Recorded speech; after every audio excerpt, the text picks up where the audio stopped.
தண்ணி பிரச்சனை அங்கேயும் ஓய மாட்டேங்குது, இங்கேயும் ஓய மாட்டேங்குது. ஒரு பாட்டில்ல தண்ணி கொடுங்கன்னு நான் கேட்டேன்.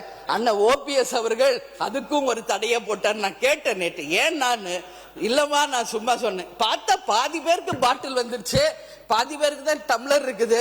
முழு பேருக்கும் பாட்டில்ல கொடுத்தீங்கன்னா அது சுகாதாரமாக இருக்கும். அது ஒன்று. இன்னொன்று, மூன்றாவது ஒரு விஷயமாக, எல்லாரும் வெளியே போறோம், வரோம், ஒரு 5-10 மினிட்ஸ் ரெஸ்ட் எடுத்துக்கிறோம். ஆனா இந்த 5 கேமராமேன் மட்டும் நான் பாக்குறேன், நின்ன இடத்துலயே அப்படியே நிக்கிறாங்க. ஒரு இயற்கை உபாதைக்கு ஒரு தண்ணி கூட குடிக்க மாட்டேங்கிறாங்க.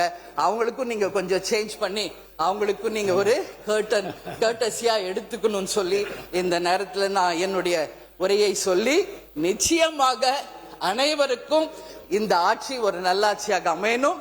சொல்றீங்களா? மாண்புமிகு முன்னாள் முதலமைச்சர், மாண்புமிகு பேரவைத் தலைவர்களே, அந்நியார் அவர்கள் பேசுகிற போது தண்ணீர் பாட்டில் கொடுக்க சொன்னேன். ஓபிஎஸ் அவர்கள் தடை போட்டு விட்டார்கள். நான் தடை போடவில்லை. அதை நான் வாபஸ் வாங்கிக் கொள்கிறேன். சபாநாயகர்கள் தக்க முடிவு எடுக்கலாம் என்பதை கேட்டுக்கொள்கிறேன்.